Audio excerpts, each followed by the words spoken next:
It's really a pleasure to be here. I got fantastic training here, and it wasn't, Bob, you weren't a minor part of that. You were actually the major part of that.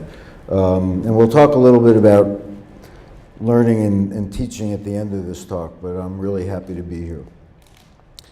So originally when I talked to Bob about coming down, I was going to talk about ovarian conservation, but some things that have happened in the last year have changed the talk and the direction of the talk, and at the end I'd actually like to open this up somewhat for discussion because I think the answers aren't all in yet about what the right thing to do is, and I'm just as interested in your point of view as you might be in mine.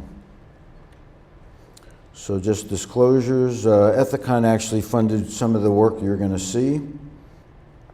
These are the things we're going to talk about. We're going to talk about prophylactic intervention, what does that really mean, and then talk about oophorectomy and some of the side effects down the line in long-term women's health, and then talk about salpingectomy and where that fits into this picture. So prophylactic intervention actually has a definition. We use it all the time, but it does have a very strict definition. Procedure that will result in net benefit to the patient.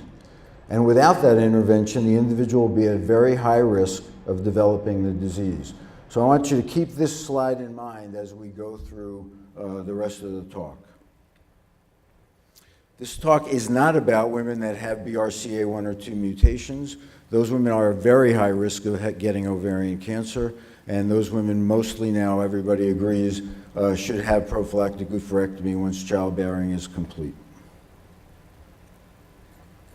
So how did this all start, taking out ovaries? Well, it actually started right around the time I got here because there was no way to diagnose the disease. There still isn't. There's no way to cure the disease. There still isn't. And some people started to think about, well, what can we do when we're doing a hysterectomy? Maybe we should take out the ovaries. And that really moved very quickly. I can remember when I was here being at the operating table with Dr. Bill Lucas, who was the head of GY oncology. And I remember this vividly. A young, probably 50-year-old Asian woman. And the reason she was having surgery was he could feel her ovary on exam, called palpable ovary syndrome. So almost before widespread use of ultrasound. And when he opened her up, and there were healthy uterus and 2 beautiful ovaries, which he took out, because that's what people were doing in those days. And this is the consent form from the day I started here until I really started thinking more critically about this issue. This is the way I consented patients. We should remove your ovaries in order to prevent ovarian cancer. Thank you very much. Because when you say ovarian cancer, patients don't question that. That's a very scary disease. They hear about it all the time. And this conversation was very short. As a result of that thinking, without much basis, but that thinking, the rate of prophylactic oophorectomy skyrocketed. From 1965, 25%, peaking in about the mid-2000s, to over 50%, and it's kind of still hovering at about that level. And if you do the math, let's say 600,000 women in this country get hysterectomies for a year, 90% benign disease, 46% of those get oophorectomies for no good reason other than prophylaxis. You're talking about 250,000 women a year subjected to this procedure. Okay, so if you start looking at the risk of ovarian cancer, why are we doing this? Well, we're doing this to prevent women from getting ovarian cancer. What is that risk? Well, most of you learn the number 1.4, 1.7%. That's what I was taught. But in fact, that's actually not true, because that 1.4, 1.7% included women with BRCA1 and 2 before we could test for it. And those numbers are old numbers. They haven't been recalculated. The other thing, nowadays, lots of women take the pill. That decreases your risk by 50%, have a tubal ligation, or have a hysterectomy alone. All of these things, for reasons that are not exactly clear, do decrease the risk of getting ovarian cancer. And just to do the math again for just one patient, 3 or more term pregnancies, 4 or more years of OCPs, 3 per 1,000. You're not talking about 1 in 100, now you're talking about 3 per 1,000. So I think a lot of these numbers get skewed, and it's not exactly realistic. So, when I was here, Dr. Howard Judd, who Bob knew well, was doing some research with Bill Lucas. They were taking out ovaries in postmenopausal women who were having surgery. But before they took out the ovaries, they sampled the peripheral vein and the ovarian vein, and they found very high levels of testosterone androstenedione coming from the ovary. And they found that the oldest patient was 80 or 81, and those levels were consistent up until that time. And this work has been confirmed by Rick Paulson at USC in the last few years as well. And androgens are converted to estrone in adipose muscle and skin cells. And when you look at estrone, that level stays up until age 80, the oldest patient they sampled. So this was all known in the 1970s.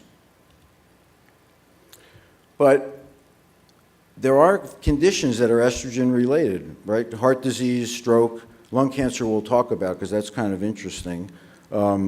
Osteoporosis that are known to be estrogen related or there's associations.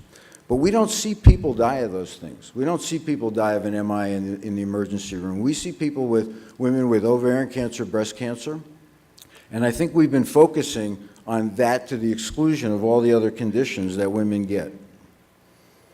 So having thought a little bit about this, I talked to a friend of mine who had been a resident at UCLA and then went on to the RAND and did a PhD and is very smart and good with numbers. And I said, you know, I think we can figure this out without having to do a real study, because it would be hard to do a randomized study. You get a oophorectomy, you don't? No, I don't think people are signing up for that. So we put together a decision analysis using studies from the literature that had looked at the association of estrogen, heart disease, estrogen, osteoporosis, et cetera. And women who were who had oophorectomy or didn't have oophorectomy often were broken out into groups, so we could kind of come up with some numbers. And then we gave the computer this hypothetical group of women, 4,000 women with their ovaries, 4,000 without, and what would happen to them if you let the program run until they were age 80. And what we found, surprisingly, because honestly we didn't know what the answer was going to be on day one, that 19 fewer women died of ovarian cancer, but 335 died of CHD, and 63 died of hip fracture. So the balance was clearly in the other direction. And this is a table that was published in the Green Journal in 2005, and it's the risk of death, so the higher numbers are worse. And the confidence intervals start to cross at about age 65, but at no age did oophorectomy provide any survival benefit for any of these women. Following that, we decided to kind of do more with this, and I called the Nurses Health Study people at Harvard, and they agreed to give us their database for us to kind of use our model and look at the data we want to look at. So we put together a team, Michael Broder, Eunice Chang, who's a superb biostatistician, Diane Feskinich, who's at the Nurses Health Study, Donna Shoup is at USC, Cindy Farquhar is at Auckland, New Zealand, is interesting because she's an epidemiologist and an OBGYN, so she brought a lot to this. John Barrick, who was head of oncology at UCLA then, now is chair at Stanford, and Joanne Manson, who just published the Women's Health Initiative study in JAMA this week, who's brilliant, and also at Harvard, head of preventive medicine. So we got all these people to agree to be part of this team, and we got the data from the Nurses Health Study, and 30,000 women, turned out, had a hysterectomy for benign disease. They started with 120,000 women. 30,000 of them had hysterectomy for benign disease, and about half with ovarian conservation and half with oophorectomy, and just arbitrarily broke them into 3 different groups: younger than 45, 45, 54, greater than 55. At that point in time, we had 24 years of follow-up. These women, they're all nurses. 98% of them answer the questionnaire, a questionnaire that they get about their health every 2 years. It's an unbelievably amazing database and resource for this country. And what I thought we were going to see is that in the women with family history of breast and ovarian cancer, the two bottom lines there, we would see a big difference. You would think in the, this started in 1970, that let's say the early 80s, people would say, well, my mother had ovarian cancer, I want my ovaries out. But it doesn't look like that really happened very much, because the numbers are pretty similar and statistically no difference. And if you look at all the baseline characteristics, most of the groups are equivalent. The statisticians did a multivariate analysis. I stopped saying we because I wouldn't have a clue how to do this. But they were able to do this, and they accounted for all of these variables because all of this is recorded in the Nurses' Health Study database. So what did we find in the first study? The first study was mostly talking about diagnosis, incident disease.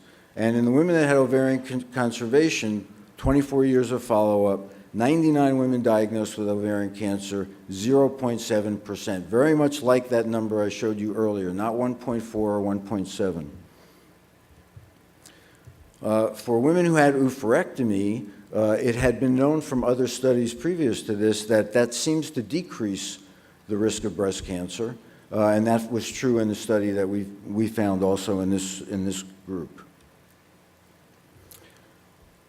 Out of the blue, we found that lung cancer was higher. We weren't even going to look at lung cancer, but Joanne Manson had been part of another study that hadn't been published yet and said, we should look at it because I think there may be an association.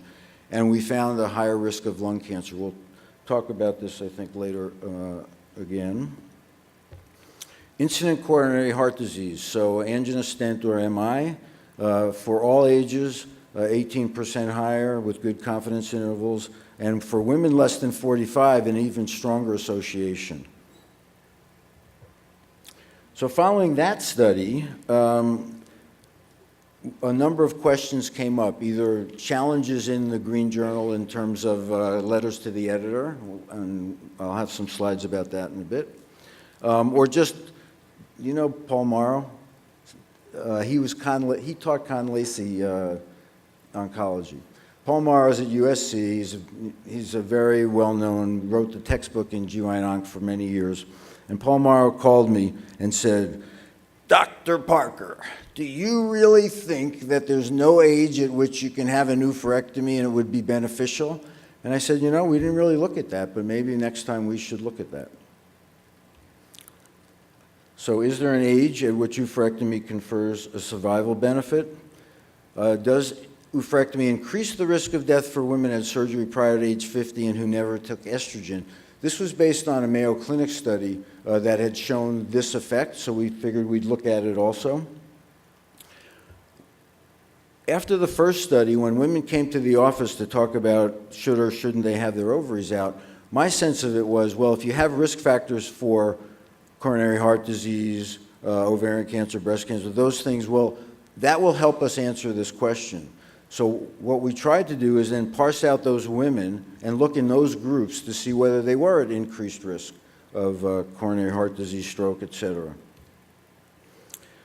And there was a study done many years ago that was an autopsy study that showed that women that had oophorectomy, it took about 15 years before their coronary arteries started to show gross evidence of atherosclerosis. So we figured, okay, we have this long follow-up. Let's look to see for only the women that have been followed for 15 years or longer, is there a stronger effect for that group?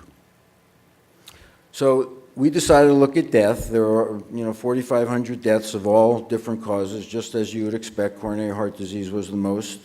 Ovarian cancer, again, for death was 0.9%, so less than 1%.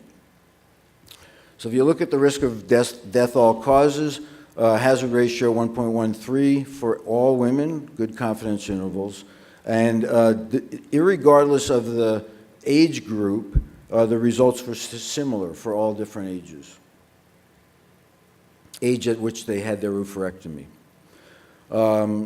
For coronary heart disease specifically, 23% increased risk of death with confidence interval that touched 1, but my statistician says it wasn't exactly 1, it was 1.001 or something, so that counts. What about cancers? Well, lung cancer, again, we found a higher risk of death, and then since this study, there have been 2 other studies that have shown the same association for reasons that are not biologically clear. Colorectal cancer is higher in women with oophorectomy for reasons that are more clear, because there are estrogen receptors in the gut, and this has also been found in other studies. And total cancers, probably related to these 2 cancers, was higher in women that had had ovaries removed. So this is one of the studies that looked at lung cancer, and they found almost a doubling of the risk of lung cancer in women that had had oophorectomy. And they looked at all of these other factors related to reproductive age women.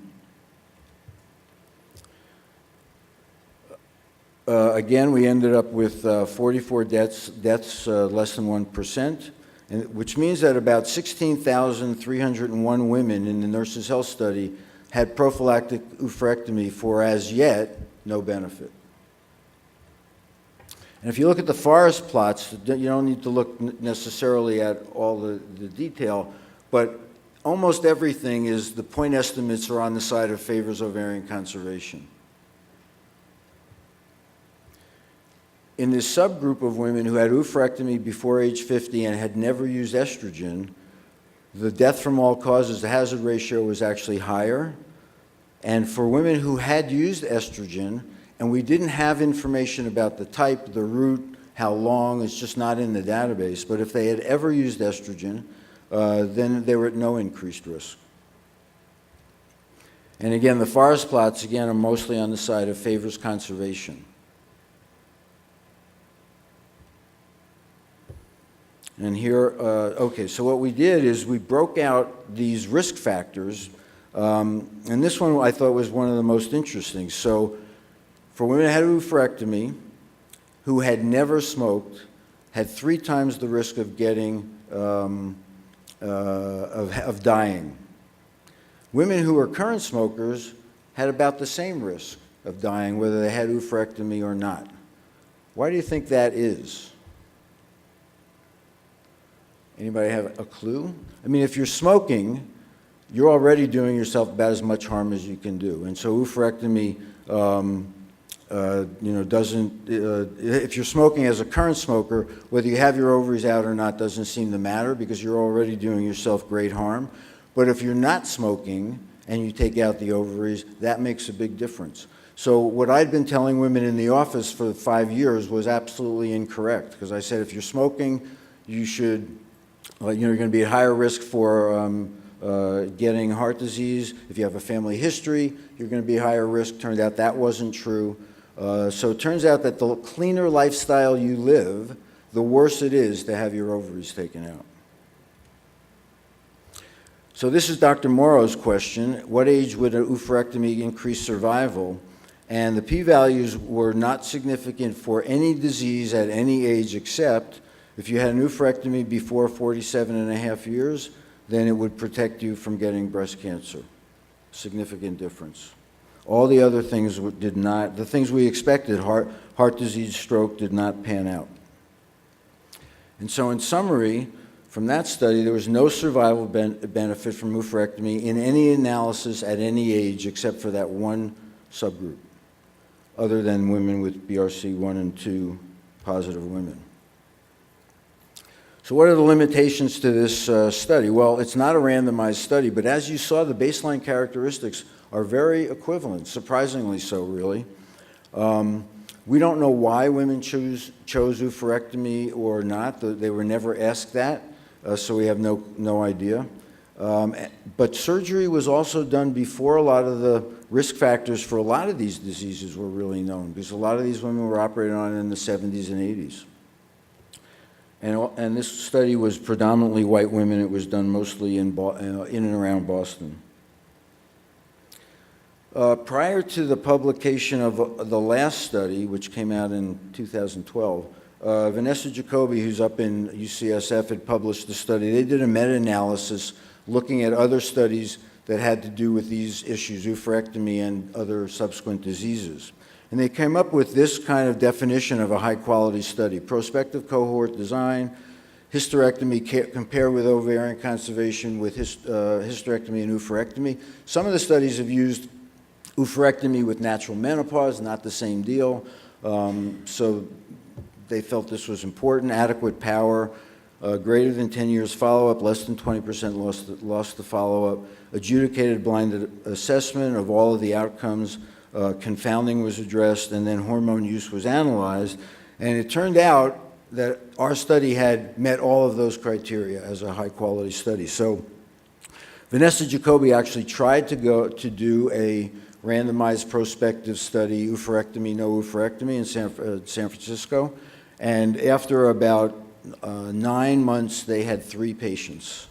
I don't think you're going to ever have this study and be able to do it. And the other problem with it is some of you might be alive 30 years later when the results come out, when you actually have not surrogate outcomes but real outcomes. But I will not be around to see the answer to this question. So you have those 2 issues, that it's a very long study, it's hard to do, it's hard to get enough power to do it. I just don't think it's ever going to happen. So after the studies were published, there were letters to the editor, like I mentioned to you earlier. And one of the doctors said, well, just take out those ovaries and let's just treat everybody with statins and estrogen and bisphosphonates for their bones, and why don't we just do that? What do you guess the numbers are going to be here? Women who persist and take their medicine a year after they're given a prescription. Come on, you guys, just give me a number, just a guess.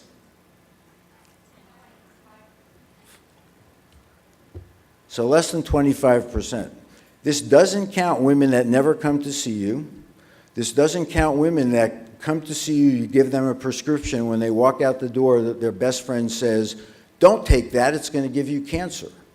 Because that will never get filled, and the only way this is tracked is the first prescription and then a year later a subsequent prescription. If they never fill that first prescription you give them, it doesn't even count here. So these numbers are probably higher than real life. Another doctor wrote, well, you know, there's so much disease following. If you leave the ovaries behind, then you have to go back and take them out at a later time, and now you're subjecting a yet older woman to surgery. Well, there are now a number of studies that show that's absolutely not true. This is actually the most recent one this year, and it did it kind of the right way with long follow-up and big groups of numbers. But everybody else had just taken the number of women who had ovaries conserved and didn't match them to control group of women who didn't have a hysterectomy. And so this did it, and you know, it was less than 2% difference pretty much across the board. So again, not a big difference. These are the Mayo studies. Walter Roca, who's at Mayo, is a neurologist, been very interested in neurologic disease, but as part of one of their studies, they found what we found, which was mainly never users of estrogen and younger women who are subjected to oophorectomy show the biggest effects of all of these outcomes. And it also does increase the risk of some of these neurologic diseases, Parkinsonism, dementia, and depression, anxiety. The only study that's been contrary to this has been the Women's Health Initiative study, where they found really no association of oophorectomy with any of these diseases. However, there are some problems with this study. Follow-up 7 years, and we know from at least that one autopsy study that it's got to take at least 15 years to develop coronary artery disease. Also, we found in our study 80% of the deaths were at least 15 years after oophorectomy, so they're not looking at the right window of opportunity. Women, on average, were 63 years when they enrolled in the WHI, and not most, but some MIs will occur before that time. So now you've got survivor bias because those people aren't around to even enter the study. And they didn't adjudicate whether the women had had oophorectomy or not. It was done by patient recall. And these patients were not nurses. They're not very familiar with their medical history. So there's probably recall bias there, although not measured, but you would assume to some degree. So if we go back to that first slide, oophorectomy will result in a net benefit to the patient. So for 44 women out of 16,000, it was beneficial. And without that intervention, the individual would be at high risk of developing the disease, and there were 16,000 women who showed no benefit from oophorectomy in the NHS study. So I'd like to propose to you that these criteria are not met and that prophylactic oophorectomy is probably not a good idea. Just to show you that how far your medical research can take you, right after we published our first study, I got a call from a vet who had done the same study in Rottweilers and found the same thing. So I felt very honored that he decided to call me, and we talked about exactly the same kinds of issues. So again, when you look at what we see, we're seeing ovarian and breast cancer in women. We're not seeing women get all these other diseases and get sick from them. We're not treating them. They're not dying from them, under our care. And I think the balance has been off. I think we've been looking at the wrong issues. So in conclusion of this part, my sense is the evidence is about as good as it's going to get. Hopefully there'll be other studies with large cohort groups. But for me, at least, what this has done is made me change that second slide. The length of the consenting process can't be that one sentence anymore. Unfortunately for us, it's going to take more time. It's going to be more complicated. And every woman is going to bring her personal history, family history, et cetera, to the table when you have this conversation. Because now there's a very small risk of developing ovarian cancer. How does that balance with all the other risk factors that you have in your life that are much more likely to kill you? I mean, heart disease is 30 times more likely to kill you than ovarian cancer.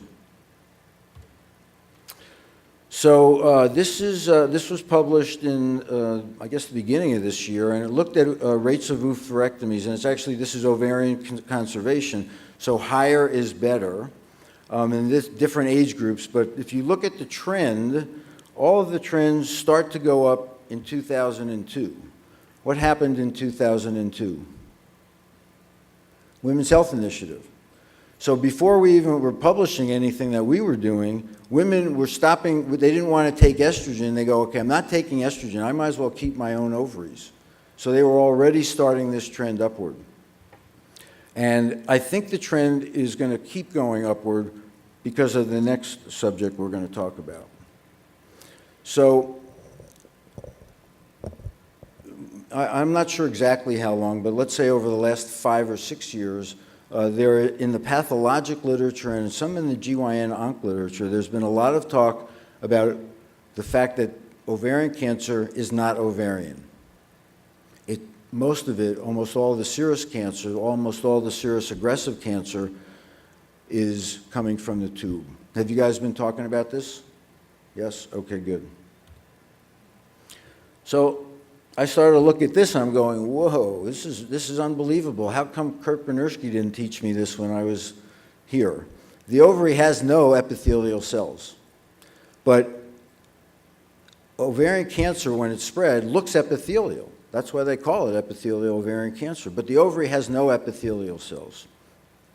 And the ovarian surface epithelium should be in quotes, is coelomic. It's not Mullerian at all. But when you look at the ovarian cancers, again in quotes, serous cancer, serous cancer looks like fallopian tube under the microscope. Mucinous cancer looks like endocervix. Endometrioid cancer looks like endometrium. These are Mullerian origin tumors. But the ovary, the surface epithelium, doesn't come from the Mullerian cells. So again, 70% of the cancers are serious, most are high grade, and almost all of them harbor p53 mutations. Low-grade tumors, the ones that you can cure, that do get cured and are probably likely found early, maybe even by screening, are totally different molecular origins. It's a different animal. The precursor for intraepithelial ovarian cancer has never been seen, but it's found in the tubes. And it's found, so this is 12 years ago, it was described in the literature where they were able to see serous tubal intraepithelial cancer, kind of a transition to cancer in the fallopian tube. It's never been seen in the ovary. And just kind of more of the same, that high-grade serous tumors, most of them have this kind of precursor lesion before they develop the cancer. And most of it's in the fimbriated end of the tube. So based on some of this information, and this is a couple of years ago, the Canadian GYN-Onc Society is recommending that physicians discuss the risk and benefit of bilateral salpingectomy, not oophorectomy, salpingectomy, if they're undergoing hysterectomy. So when I heard this, I was a little bit concerned because I think we got off on the wrong foot with oophorectomy, thinking, oh, just take the ovaries out. They're not doing anything. You're going to go into menopause anyhow. That was wrong. So could we be making the same mistake with salpingectomy, especially since the tube and the ovary share some blood supply? Right, this is kind of a venogram of the tube, and there are a lot of, there's some at least collateral circulation between the ovary, which is kind of that darker area in the box, and the tube, which is that tubal-looking structure on top of the box. And my thought was, well, you might be killing off the ovary even sooner than it ought to go before menopause if you do this. So I was kind of leery about the fact that they had made this gross recommendation. So those are the collaterals. We knew from IVF literature that women who had had hydrosalpinges, when those were removed, the rates of fertility were unaffected. So there was some basis back there in the literature to say, well, maybe this isn't a bad thing. But in a recent GYN-Onc article, an Italian group did this, what I thought was a pretty good study. They had 79 women with just total laparoscopic hysterectomy, 79 with that plus bilateral salpingectomy, and they measured pre and post-op, 3-month post-op, AMH, FSH, follicle counts, peak systolic velocity on Doppler, and they found no significant differences. So once I saw this, I thought, well, maybe there is something here. Maybe this is something to consider doing. Some Irish gynecologists, their society were queried. This doesn't mean they're doing it. It means they would consider doing it. And most of them felt for interval sterilization. Salpingectomy might be a good way to go. Sterilization at C-section, probably because it's technically easier. At hysterectomy, abdominal, hysterectomy, vaginal, because it's harder to get the tubes. But things are kind of moving in this, seem to be moving in this direction. So here's the point that we need to have a conversation, and you have to be much more vocal than you have been so far, because I really do want to have a conversation, because I'm not exactly certain what I want to start doing yet, and it'd be interesting to hear what you all think about the evidence and what you think we should be doing. So let me start. Steve, Bob pointed you out to me, so I know who you are now. So why don't we start with you?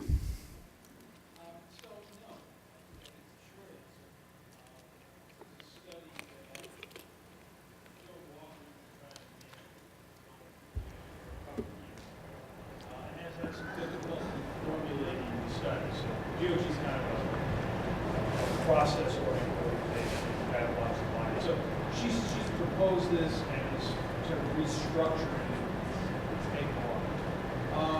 I think that for a patient who declines having their ovaries out and is interested in having some risk reduction, then this is an okay thing to do.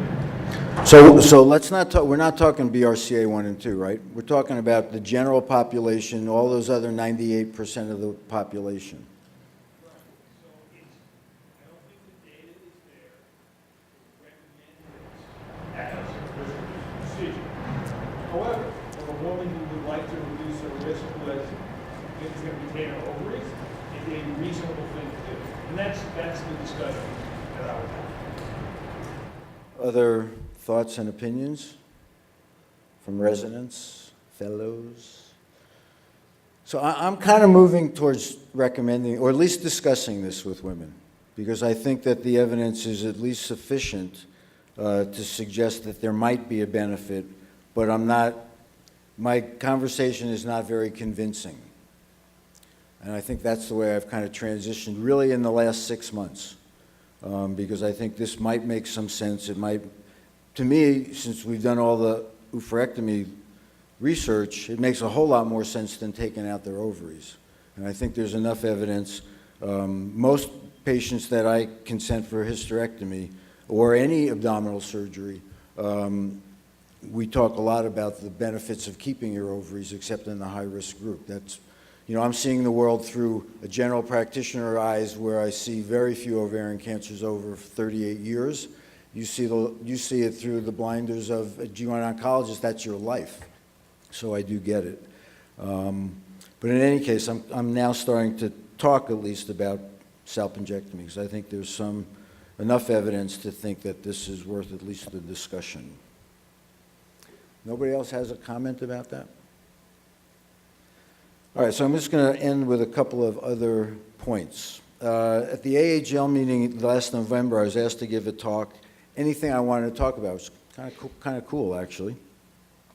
So this was the title of my talk. Everything you learned in your residency will turn out to be wrong. Everything I'm telling you right now may turn out to be wrong. So when I think about the things, and I had a fantastic faculty. I mean, Bob, Larry Cousins was here, Bill Lucas, Con Lacey, Kurt Benershke, I mean, brilliant people. But the things I was taught, so it turns out ovarian cancer may not be ovarian at all. That's amazing. Growing fibroids are virtually never sarcoma. What are some, I had a couple of others that I was, fetal monitoring was, you know, when I went into private practice, the day I went into private practice, I was the expert in fetal monitoring because nobody had been doing it. And I knew everything. Well, as your speaker said earlier today, we still don't know very much about it, and it's 35 years later. So that we live by fetal monitoring. Turns out, and Dr. Resnick's written an editorial about it, it turns out it's probably not been that helpful at a cost of a quadrillion amount of dollars. So my suggestions to you as an alumnus of this fine institution, keep learning. You'll find people in practice that don't pick up a book for 20 years, don't read a journal. It really does happen, but things change all the time. Find mentors. There are good people around. Keep an open mind. Consider new paradigms. Even though your first reaction is doesn't make sense, like ovarian cancer is tubal, you got to be kidding me. Nobody's looked at the fallopian tube in 50 years to figure this out yet. It's hard to believe. And don't be complacent with what you know today, because it's not going to serve you for very long. Thank you very much.